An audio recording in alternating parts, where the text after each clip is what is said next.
I really hope you enjoyed this video. Subscribe, like, and click the bell to be notified of more content just like this. Welcome to the Need to Know Music Show with me, Ronan McManus, here on Switchbox TV. And today I'm joined by a UK country artist who's had 3 #1 country singles.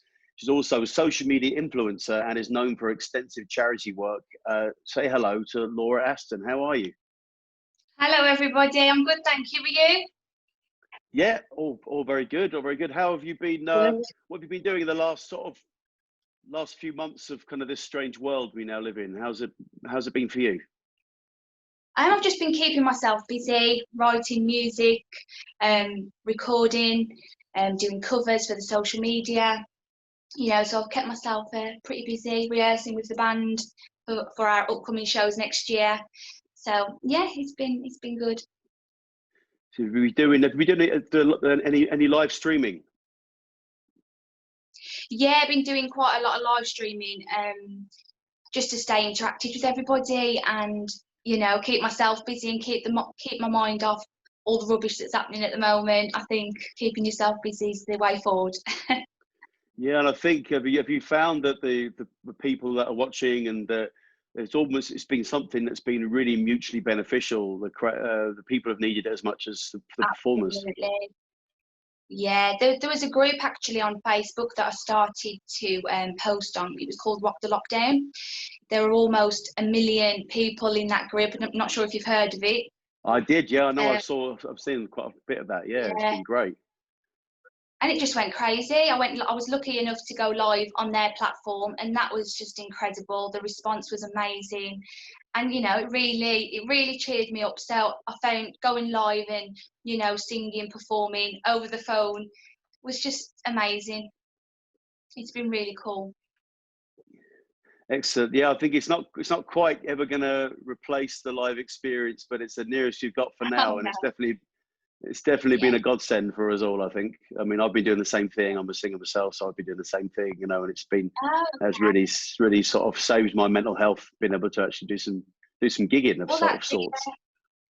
Exactly, yeah, definitely. So you're from Birmingham, Yeah. and so country music, is that, I mean, it's not the immediate music you think of for Birmingham being very famous for reggae and ska and things like that, but is that how did you kind of find yourself involved in country? Was it something that you were always interested in, or how did it come about?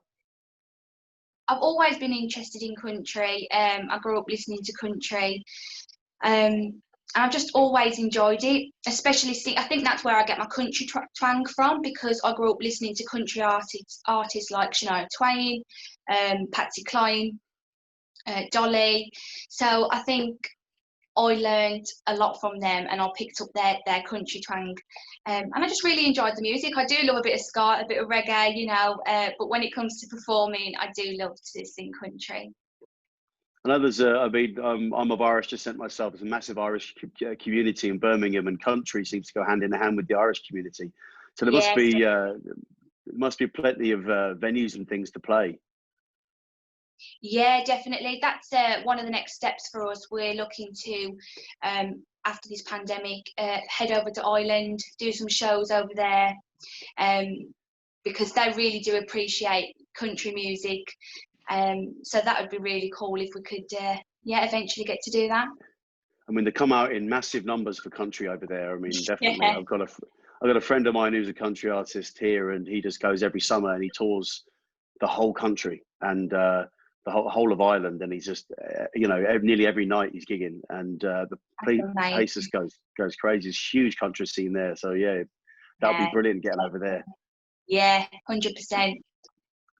So what sort of age were you when you started singing? Not just, you know, even if, you know, when you were just sort of singing to yourself, and then eventually when you're thinking about doing it for a job, what sort of age were you doing all that kind of stuff? I was very young when I started singing, a very tiny girl, I'd say 4 or 5. I watched the film Calamity Jane, and I wanted to be Doris Day. And you know, I started singing all the songs from that movie, and I really enjoyed it. My mum would put me in front of the fireplace to sing in front of her friends and family, you know, and I loved being centre of attention. I loved the enjoyment it gave me. So Yes, from a very, very young age. And then when I was about 12 years old, I started singing around hospitals, care homes, with a lovely lady called Margaret, who's no longer with us anymore. But she sort of showed me the ropes, took me with her, took me under her wings, and that was a great experience because it gave me a feel for what it was going to be like to perform in front of people, pick up on their responses, and it was always great. So, and then when I was 18, I started doing the pubs and club scene. And then when I was 22, I believe, I signed with my management, Legacy Records, to start working commercially and release my own music. And yeah. So what was that like, signing to the management team? What was that like? A dream come true. Absolute dream come true. It was just nice to know that finally somebody believed in me enough to, want to work with me and push me in the right direction and help me on my journey. And as well as management, we're really good friends, and they're like family from family, home from home. So it's great to have that relationship as well. And we've had lots of success since signing with Legacy. So yeah, it's been phenomenal, and I've been very fortunate. Yeah, I think it's one of the criticisms I think of the business that sadly lacking people who are willing to take artists on, help develop them, help them do all the business stuff, because that's such a tough thing for an artistic mind to get the head around, the kind of the business side of it. And it's one of the sort of real losses from mainstream music, I think, having that sort of having management and guidance and that thing. So have you found that to have been a real help for you? Oh, definitely. I think it's just knowing, if you know that there's someone out there that believes in you, even if it's just that one person, it sort of gives you that courage and that determination to, well, if they think I can do this, then I definitely can, and you want to try and prove yourself, and for yourself and others as well, that, you can do it. And I think, like you said, the industry is hard enough if you're up and coming. So anything I can do if I see somebody I like and I enjoy their voice, I will always share their stuff. And I think, for the sake of 2 seconds, click and share, it could really help somebody, especially if they're up and coming. It's a hard industry to crack. So whenever you can help somebody, do it. It's not going to hurt. Well, I think actually there's a lot more of that going on than there is rivalry and jealousy. I think there's a kind of a misconception that musicians are all kind of fighting for the same spot. I think I've always found so much support from fellow artists and fellow, when you're doing gigs and hospitality when you're away from home and all that kind of stuff. Have you found gigging around? Other artists. Are there any sort of notable ones you can think of that kind of really helped you in your way?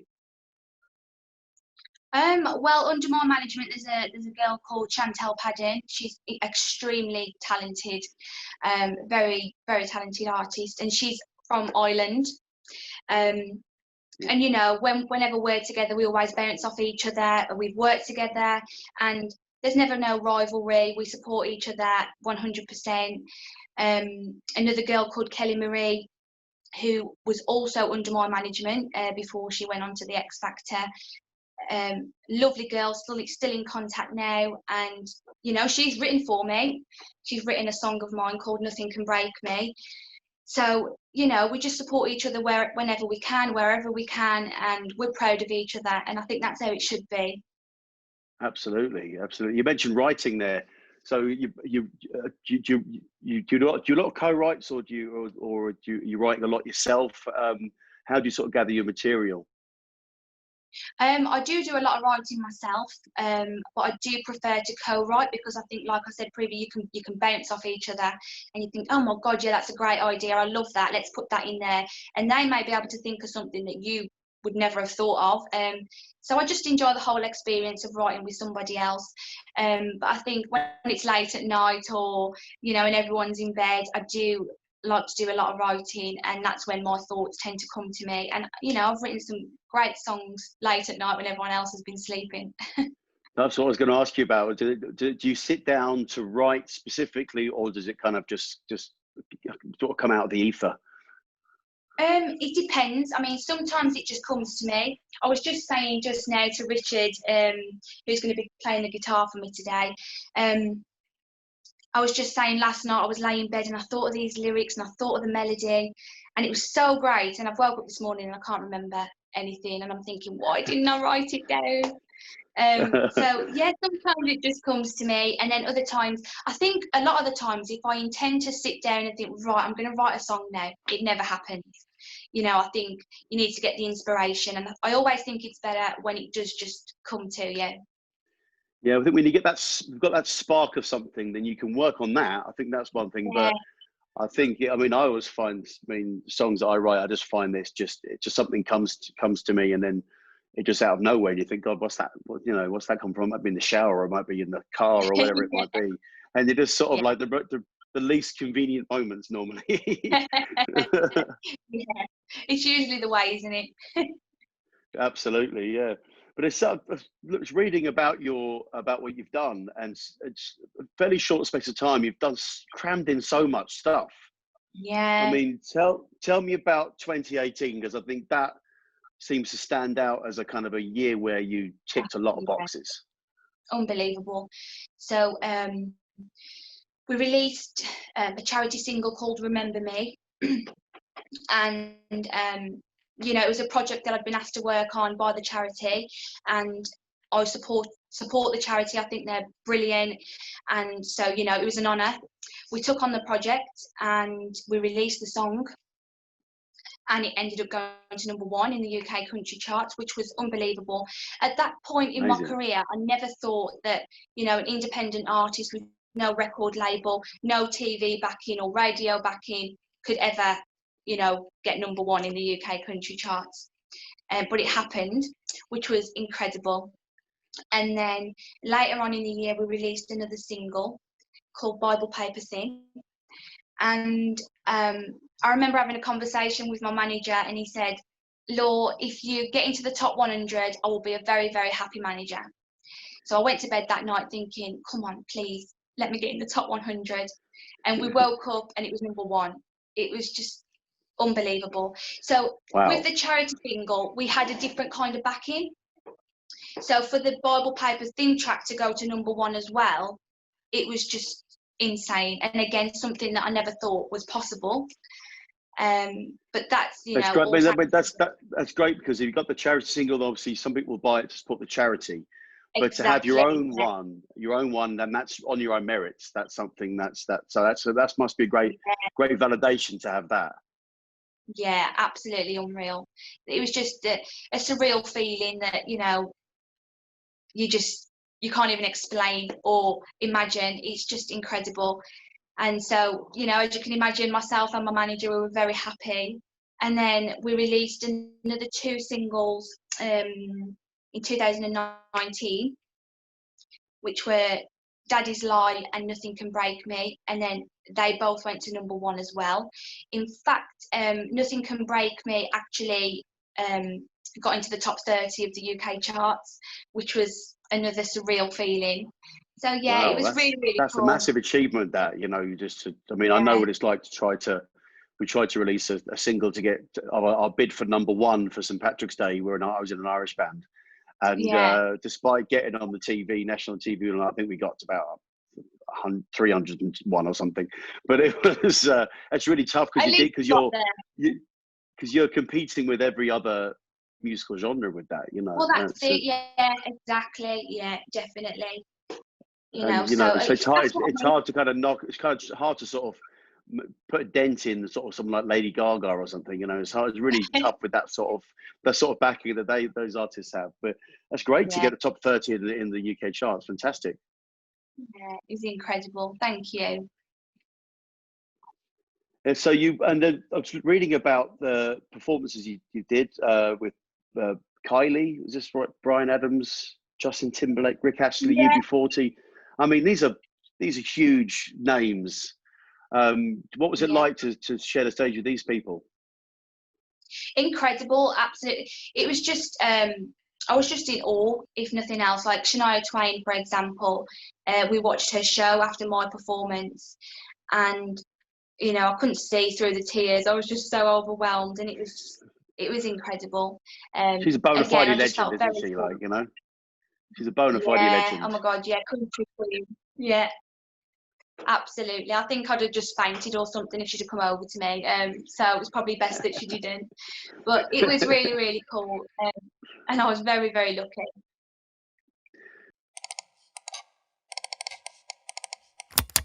With the studio kind of thing, do you enjoy that the studio experience, the recording? Is that something that really you get your teeth into, or is it really about the live for you? Yeah, What's the thing?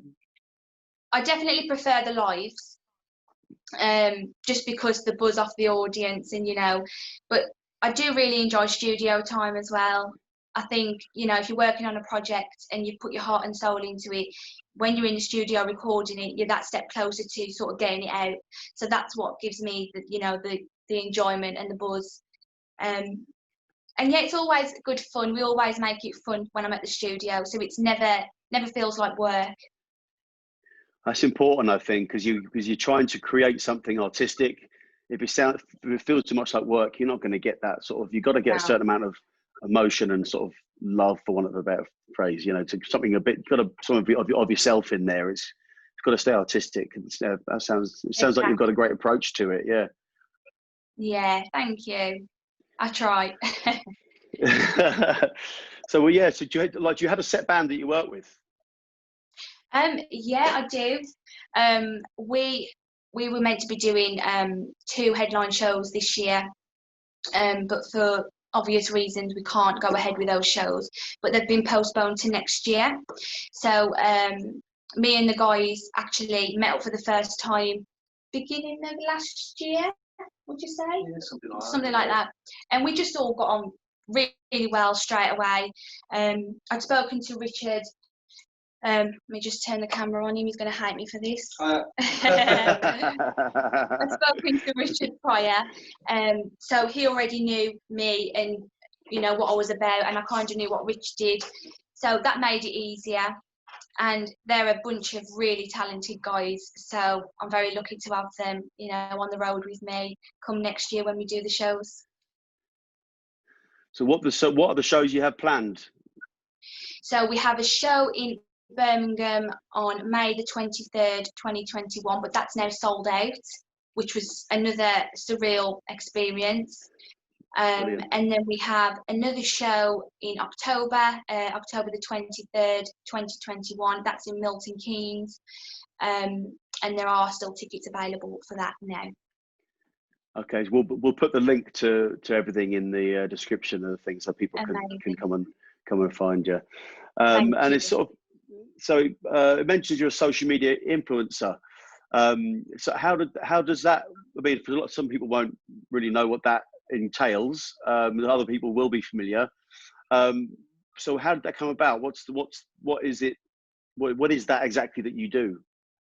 So I think you can take social media influencer in a few ways. There's influencers that, you know, promote clothes, promote makeup, promote hair, all that kind of things. But I just do my singing. And it all happened about 4 or 5 years ago. I started posting covers on social media, and I think it was around my 3rd or 4th cover in, it just went viral.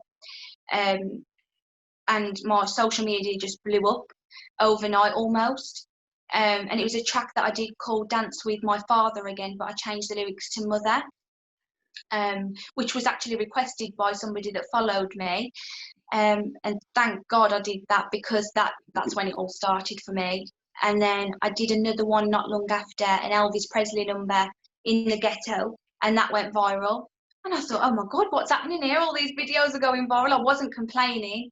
But then it just all took off from there, and I've got some very, very loyal supporters that have been with me from the beginning, that are still with me now, and, you know, I'm looking forward to meeting them next year at the shows. So would you have a bit of advice for people trying to build their social media, musicians trying to build their social media? Oh yeah, definitely. I think just keep going. You know, it'll be so easy to give up at the first hurdle. You know, you might put a video out, it'll probably get 10 likes, but 10 likes is better than none.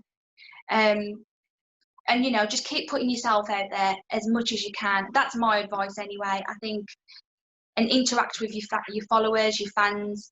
Always make sure you make time for them, reply to their comments, reply back to messages, and just keep doing what you love, stay true to yourself, and be persistent. Excellent. Well, and you've released an album this year, Stay Home. Yes. So tell us a little bit about that. We did that during the lockdown period, and it was just a little project that we wanted to put out across Spotify, because I was doing a lot of home recordings, and I said to my manager, can we not put this out anywhere, just so they're not sitting there, on my laptop. There's some great tracks on here that I really think, some of the followers will really enjoy. So, we came up with the Stay Home and listen to my music. Well, I mean, I noticed that there was a lot more covers on that than Gentle on My Mind. It was was this? So it feels I've sort of got the feeling it was more an album for the fans than for yourself, really. It was also just it helped me feel like I was putting something out, because I think a lot of people during this pandemic got stuck in a bit of a rut. I mean, I know that I did, and I thought, oh my God, like, this has stopped me massively in my tracks. What can I do just so I feel like that I'm doing something? And my manager just said, why don't you do a home recording album? At least then you've got a project to work on, and we can put something out for everybody. So that's what we did, as well as, still posting on social media. And it gave me something to do. It kept me busy, and I really enjoyed it. What's the reaction been like? Really good. I mean, I'm very fortunate in that aspect. Everyone's always so kind and so lovely, and because of their appreciation, it just makes me want to do it more and more and more. I mean, I've been lucky enough with my band we played the Americana UK festival in January, and I sort of didn't realize it's quite a broad genre, but it obviously brings in country as part of it, that Americana thing. And there's so many fantastic artists out there that are making music from bluesy, rootsy stuff to kind of country to kind of just singer songwriter. There's so many right across that Americana genre, and I've discovered a lot of great country. And I never realized it was such a strong scene. Is that something that you knew was there, or is it something what's been your experience of the UK country scene? I think the more that I've delved into the country industry, I've realised that so many people love country. When I very first started out posting social media covers, I was posting pop, because that's what I thought everybody wanted to hear. So that was a mistake that I made, not staying true to what I actually wanted to do and trying to please everybody else. But little did I know that they prefer country. Ever since I've been doing the country stuff, it's taken off, and it's really paid off, because I was very nervous.